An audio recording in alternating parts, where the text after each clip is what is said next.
Hello, my friends!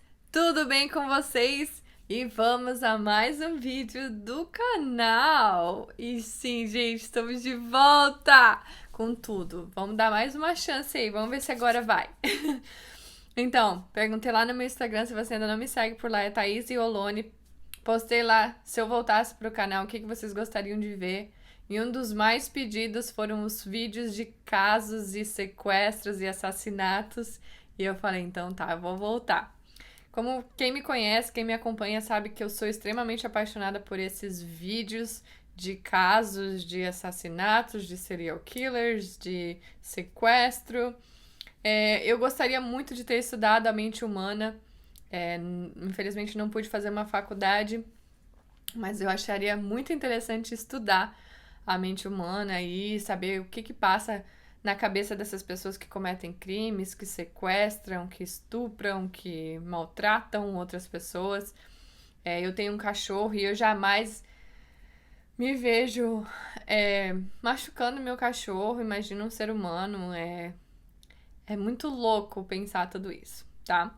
Então eu espero que vocês gostem aí desse novo formato do canal. Eu espero que vocês interajam comigo, comentem aqui embaixo o que vocês acham, quais os próximos casos que vocês querem trazer. Eu tenho vários, milhões, eu sigo vários canais que falam sobre casos, então tem vários que eu vi depoimentos, que eu li documentários, coisas bem loucas, tá? Então a gente vai falar um pouquinho de todos os casos, mas hoje eu trouxe um caso que é bem grande, então se você tá aí pra fazer alguma coisa em casa, liga o vídeo aí, vai fazendo e escutando. E eu vou deixar umas fotos pra vocês verem sobre esse caso que chocou quando aconteceu e quando eu fiquei sabendo, que foi os sequestros de Cleveland, em Ohio. Eu vou ler o que eu tenho, porque eu fiz uma pesquisa grande, então eu vou ler o que eu pesquisei e aí vou falando pra vocês o que eu acho e o que eu penso de cada coisa assim que tá escrito aqui, tá? Sequestros de Cleveland foram sequestros de 3 jovens mulheres: Amanda Berry, Georgina, que se chamava Gina de Jesus, e Michelle Knight, ocorridos na primeira década dos anos 2000, em anos diferentes, na cidade de Cleveland, estado de Ohio, nos Estados Unidos. As 3 desaparecidas e mantidas em cativeiro por um período entre 9 a 11 anos por Ariel Castro, numa casa da cidade, e elas foram libertadas em 6 de maio de 2013. É muito louco. Michelle Knight desapareceu aos 21 anos em 2012, Barry aos 16 anos em 2003 e Gina aos 14 em 2004. Enquanto prisioneiras, as 3 jovens sofreram constantes abusos como espancamento e estupro, que resultou no nascimento de uma menina de Barry e múltiplos abortos causados em Michelle Knight. As mulheres viveram muito tempo na casa sem ver a luz do sol e amarradas por cordas e correntes em determinadas ocasiões. É muito louco isso pra mim, gente. Não consigo nem imaginar essa situação. Mas tudo bem, vamos lá. As 3 mulheres elas foram libertadas no dia 6 de maio de 2013, quando Amanda Berry, então já com 26 anos, aproveitou a saída de Castro da casa para gritar e esmurrar a porta pedindo socorro, sendo resgatada por vizinhos da rua e pela polícia. Junto com as 3 estava uma criança de 6 anos, filha de Berry, nascida no cativeiro. O dono da casa, Ariel Castro, de 52 anos, foi preso pouco depois da libertação e levado à corte sobre as acusações de rapto, estupro e teve uma fiança fixa de 8 milhões de dólares. Ainda bem que ninguém tinha dinheiro para pagar essa fiança. Ainda bem.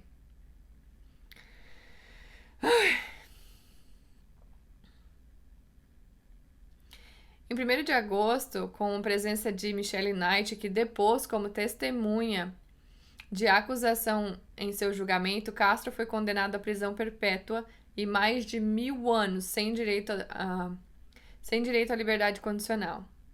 A casa onde as 3 reféns foram mantidas por quase 10 anos foi demolida em 7 de agosto de 2013 como parte dos acordos entre Castro, seus advogados e a promotoria, que lhe permitiram ser condenado à prisão perpétua ao invés de ser condenado à pena de morte.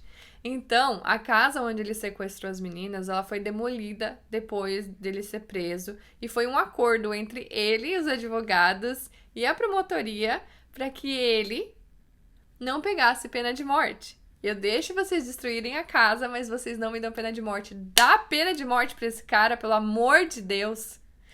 Ai, que raiva. Depois eu vou contar sobre o que aconteceu com ele. Mas agora eu vou falar um pouquinho de cada vítima, para vocês entenderem mais ou menos o quanto essa história me comoveu e me chamou a atenção. A Michelle Knight, ela foi a primeira a ser sequestrada com 21 anos na época. Desaparecida desde 23 de agosto de 2002, ao sair da casa de um primo no dia de uma audiência sobre a custódia de seu filho. Então, o que acontece? A Michelle Knight, ela tinha um filho, e esse filho estava sendo numa casa de adoção, e ela estava brigando para ter a guarda dessa criança de volta. Ela provavelmente tinha lá seus problemas, os seus motivos de não estar com a guarda do seu filho, mas ela estava lutando para pegar a guarda do filho de volta. E ela estava indo nessa audiência quando ela encontrou o Castro, o Ariel Castro.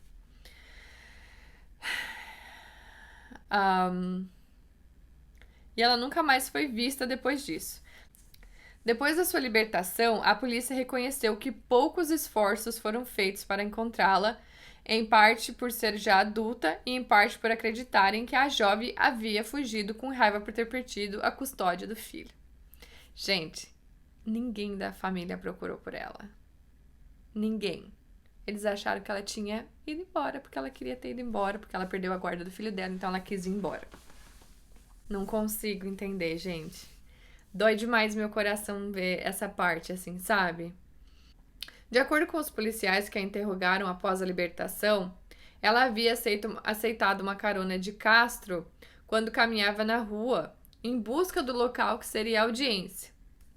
Com a desculpa que tinha alguns cachorrinhos para doar, Ariel levou Michelle para sua casa, onde permaneceu presa num quarto trancado no andar superior. Knight foi a mais abusada pelo captor durante os anos de cárcere privado, sendo obrigada a abortar 5 vezes e necessitando uma reconstrução facial pelas surras que levou. Também perdeu a audição no ouvido. Ela foi libertada com 32 anos de idade. Gente, não tem como se colocar no lugar de uma pessoa. Ela foi a mais abusada. Ele fez ela abortar 5 vezes. Ele deixou ela passar fome.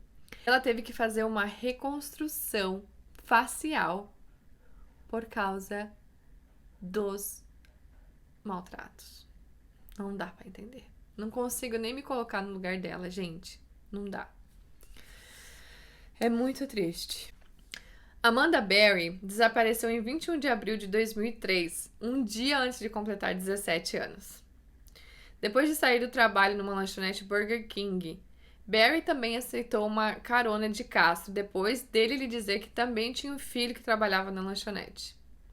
Levada para a mesma casa onde já se encontrava Michelle Knight, há mais de 6 meses, foi também mantida prisioneira. Seu caso tomou as manchetes dos jornais e televisões com vários comunicados de que seu corpo havia sido encontrado e pela busca incessante de sua mãe, Luana Miller, por 3 anos atrás da filha desaparecida até morrer de insuficiência cardíaca em 2006. Gente, a mãe dessa menina morreu, faleceu, sem encontrar a filha. E ela fez de tudo que ela podia para encontrar essa filha. Eu não consigo, sabe? Me dói o coração de saber. Esse caso me deixou fora de mim, assim, por um bom tempo. O caso de Berry chegou a aparecer no programa de televisão America Most Wanted, em 2004, e reprisado 2 vezes em 2005 e 2006, já ligado também ao desaparecimento de Georgina de Jesus, de 14 anos. Sua mãe, Luana, também participou de um programa especial The Oprah Winfrey Show, em 2004, onde uma vidente Silvana Browning afirmou que sua filha estava morta. Durante seu tempo no cativeiro, ela teve uma criança depois de estuprada por Castro. Identificada como uma menina de 6 anos depois da libertação, nascida dia 25 de dezembro de 2006, dia de Natal. Gente, essa menina nasceu no dia de Natal. O parto da criança foi feito dentro de uma pequena piscina de plástico num quarto do cativeiro. Teve a participação de Michelle Knight, que foi ameaçada por Castro de ser morta caso o bebê morresse no parto. A paternidade do sequestrador foi confirmada após exame de DNA. Não tinha nem o que confirmar, né, gente? As meninas estavam presas dentro da casa, né? Mas eles fazem, né?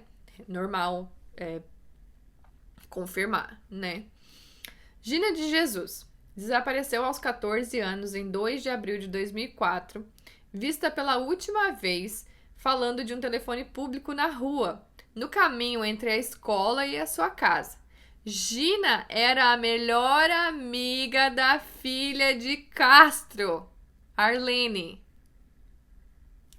e falava ao telefone com a mãe dela, Grimilda Figueroa, separada de Castro há anos devido aos maus tratos, para que as duas pudessem dormir juntas na casa de Gina. Então, olha só, a menina tá no telefone, falando com a ex-mulher do sequestrador, pedindo para ela deixar a filha dela dormir com ela na casa dela.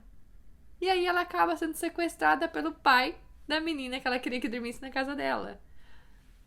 Não dá para entender. Ai, Deus. A permissão foi negada e as duas se separaram. Mais uma vez, Castro apareceu e ofereceu uma carona na rua à garota e a sequestrou, levando-a para o mesmo endereço e cativeiro das outras duas. Um ano após o desaparecimento de Gina, o FBI publicou um retrato falado de um suspeito identificado como hispânico, entre 25 e 35 anos, 1,78 de altura, com cerca de 80 quilos e olhos verdes, cavanhaque e possivelmente barba fina.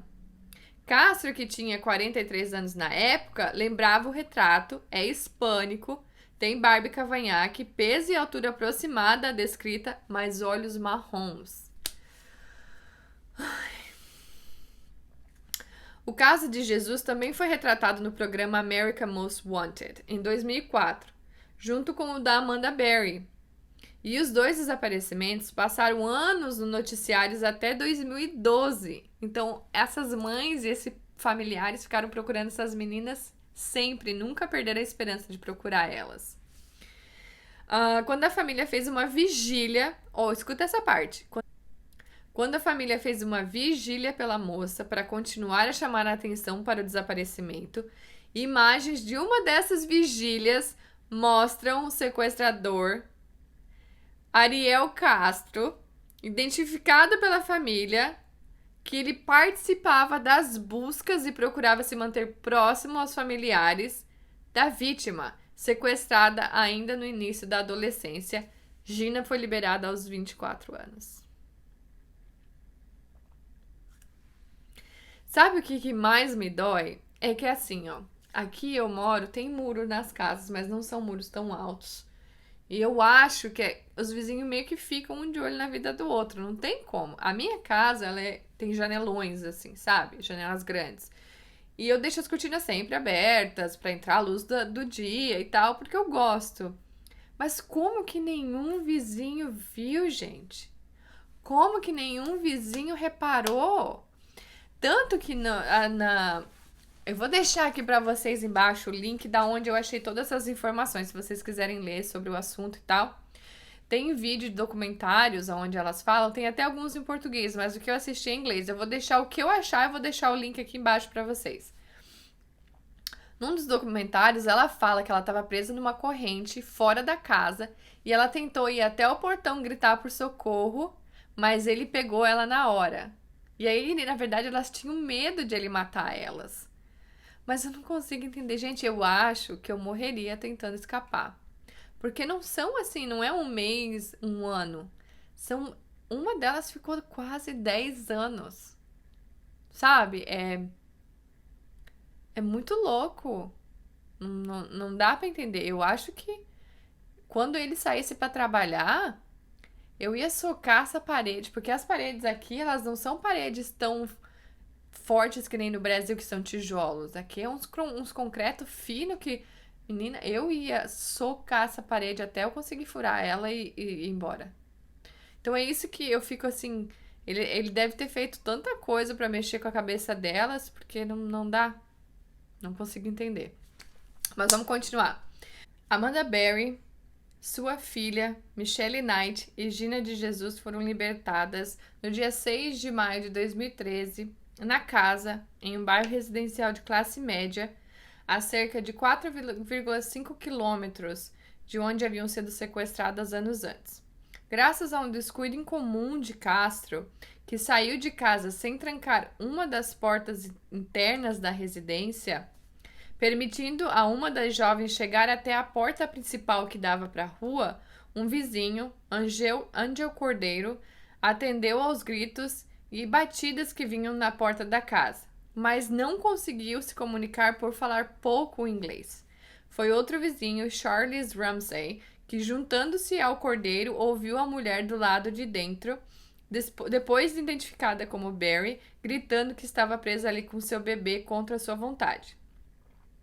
Os dois homens arrebentaram a porta trancada a pontapés e retiraram as duas da casa. Libertada com a criança no colo, Amanda usou o celular de uma vizinha da rua e chamou a polícia pelo 911, gritando: "Help me, I'm Amanda Berry. I have been kidnapped and I have been missing for 10 years. I'm here. I'm free now." Cleveland 911, you need... Hello, please. Help me, I'm Amanda Berry. You need police, fire, or ambulance. I need police. Okay, and what's going on there? I've been kidnapped and I've been missing for 10 years and I'm here. I'm free now. Me ajudem, eu sou Amanda Berry, eu fui sequestrada e estive desaparecida por 10 anos e estou aqui. Estou livre agora. Gente, é emocionante ouvir esse áudio. Eles têm o áudio no documentário. E é assim, é uma sensação assim, você quer gritar por ela, você quer festejar por ela, porque ela conseguiu sair. É muito louco. Com a chegada da polícia, a casa foi invadida por policiais de arma na mão e Michelle Knight e Gina descobertas no andar superior. Knight pulou nos braços de um policial dizendo que ele a havia salvo. As 3 mulheres e as crianças foram levadas para o Metro Health Medical Center para avaliações médicas. Gente, eu me emociono só de ler, que eu não consigo nem imaginar a sensação dela vendo aqueles policiais salvando ela. Mas vamos falar um pouco sobre o sequestrador, tá? Ariel Castro, um americano descendente de porto-riquenhos, foi apontado pelo FBI e pelo Departamento de Polícia de Cleveland como responsável pelos sequestros. Nascido em 10 de julho de 1960 e com 52 anos na época, era filho de um imigrante, Pedro Castro, que chegou nos Estados Unidos em 1954, primeiro morando na Pensilvânia e depois se mudando para Cleveland.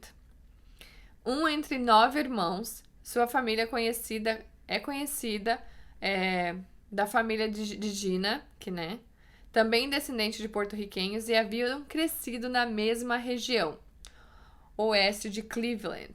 Ele conheceu sua ex-esposa, Grimilda Figueroa, em 1980 e depois de casados, ambos foram morar na casa aonde ocorreu o sequestro. A residência tem 130 metros quadrados, divididos em 2 andares, 4 quartos e um porão de 71 metros quadrados, construído em 1890 e remodelado em 1956. O casamento tornou-se violento, com diversas agressões de Castro à mulher, que chegou certa vez a jogá-la escada abaixo, fraturando seu crânio. Em 1993, ele foi preso por violência doméstica, mas não foi condenado ou indiciado pelo tribunal. Em 1996, a mulher deixou a casa com os 4 filhos do casal, assistida pela polícia. Mesmo assim, ele continuou a ameaçá-la e a persegui-la, até ela conseguir na justiça uma ordem para manter o marido afastado. Grimilda morreu de tumor cerebral aos 48 anos em 2012. Castro trabalhou por 22 anos como motorista de ônibus escolar em Cleveland, entre fevereiro de 1991 e novembro de 2012. Gente, como que esse homem dirigia criança por aí? Ai, meu Deus. Mas foi demitido por mau comportamento e por colocar em risco com direção perigosa as crianças que transportava. Na época do fim do sequestro, a casa em que morava e que mantinha as mulheres em cativeiro estava em execução de hipoteca por falta de pagamento de impostos locais durante 3 anos. O cara não pagava nem a parcela da casa dele, nem hipoteca, não pagava nada. Então, de uma forma ou de outra, ele ia ter que, uma hora, ou ele ia ter que libertar essas meninas, ou ele ia ter que mudar e levar elas de uma forma que ninguém visse ele transportando essas 3 meninas. Muito louco. Depois de preso, ele confessou os sequestros em detalhes e se autodescreveu como um homem de sangue frio, viciado em sexo e sem controle sobre seus impulsos sexuais. Você não precisa nem falar, né? Que a gente já sabe. Também admitiu ser o pai da filha de Amanda Berry e disse que os raptos não foram planejados, mas apenas impulsos da ocasião. Como parte de um ritual macabro, no período em que manteve as 3 mulheres presas, ele comemorava a data de sequestro de cada uma delas com um bolo e a deixava ver a televisão às vigílias feitas por suas famílias em busca delas. Gente, não dá pra entender. Me desculpa, mas não dá. O cara comemorava a data de sequestro delas com um bolo e deixava elas sentarem na televisão e ver a família delas fazendo vigília e desesperadamente olhando por elas, procurando por elas. Essa é muito doente. Seu filho, Anthony Castro, declarou que as suas visitas à casa, ela estava sempre trancada. Várias áreas dela eram proibidas para mim. Havia cadeados no porão, no sótão e na garagem. Em 2004, quando Anthony estudava jornalismo, ele escreveu um artigo sobre o desaparecimento de Barry e de Gina para o jornal Plain Press e entrevistou a mãe de Gina. Gente, o filho do sequestrador fez matéria sobre as meninas desaparecidas.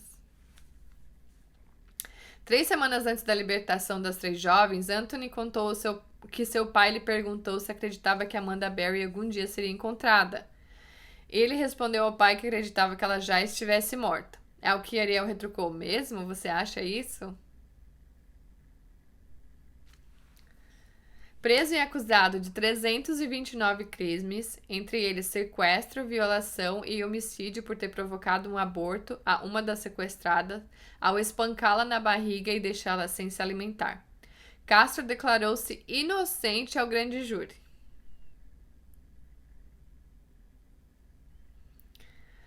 Em 12 de julho, mais 648 acusações foram apresentadas contra ele pela promotoria, que respondeu por um total de 977 crimes ligados ao caso.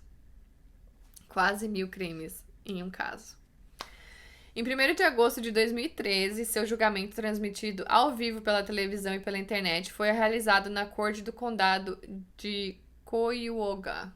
O juiz Michael Russo disse a Castro que não havia lugar para ele nesta cidade, neste país e neste mundo. Não há lugar para você. Após o testemunho de Michelle Knight, a única das vítimas a depor como testemunha de acusação, e que disse ao réu em corte que o meu inferno durou 11 anos, o seu está apenas começando. Ariel Castro foi condenado à prisão perpétua e mais 1.000 anos de prisão pelo conjunto de crimes do qual foi acusado. Prisão perpétua já é você morrer na cadeia, né? Você não vai sair de lá, você só não vai ser morto, né? Não é a pena de morte, mas você vai morrer na cadeia.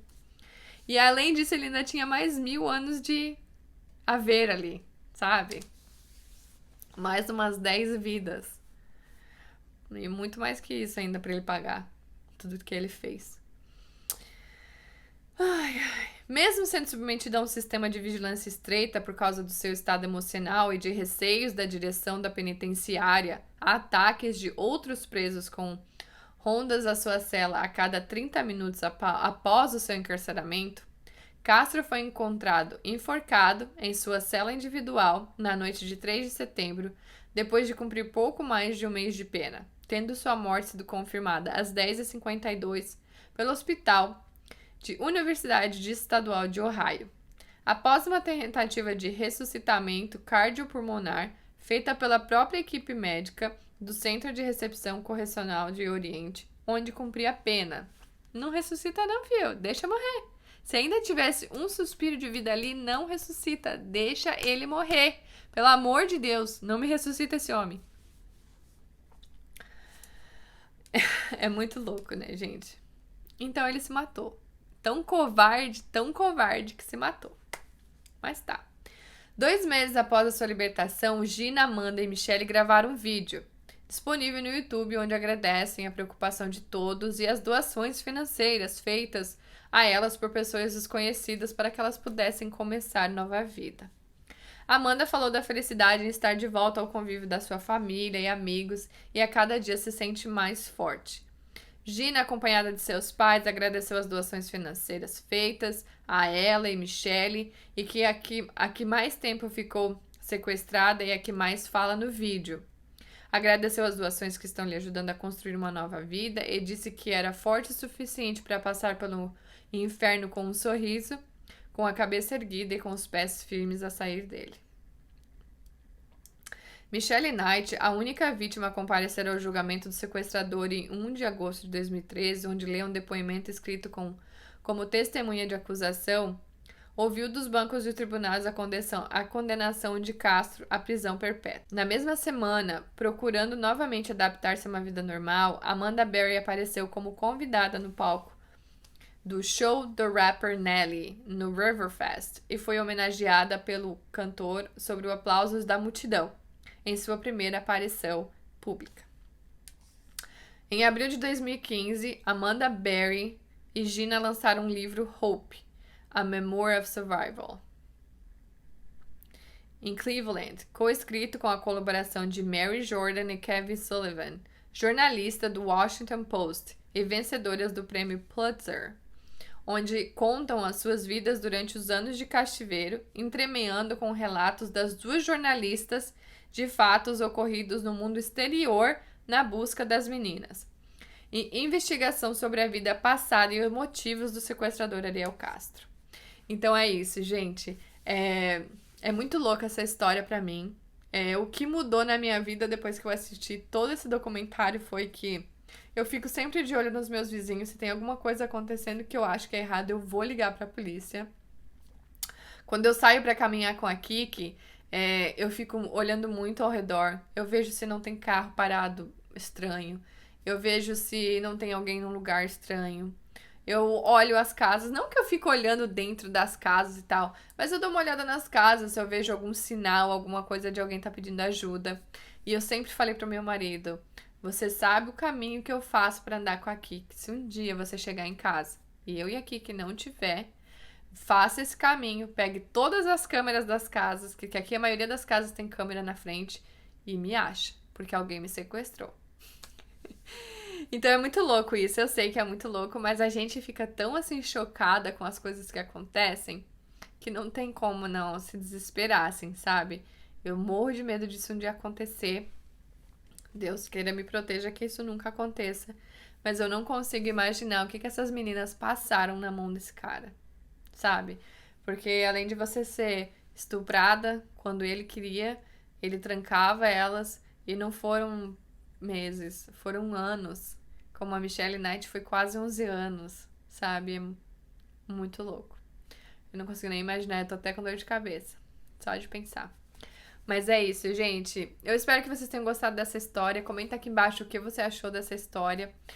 Se você tem alguma outra história que você gostaria que eu contasse, eu vou contar várias. Mas se tem uma em especial que você queria que eu falasse sobre, me deixa aqui embaixo. Vou postar algumas fotos das casas pra vocês. Da casa onde foi o sequestro. Algumas fotos das meninas. Vou deixar aí tudo conforme eu for falando no vídeo, eu vou deixando as fotos. E é isso, gente. Deixa o seu joinha se você gostou desse vídeo. Se você gosta desse tipo de conteúdo, me ajuda aí. Se inscreve no canal se você ainda não é inscrito, tá bom? Um beijo, fiquem com Deus, até o próximo vídeo. Tchau!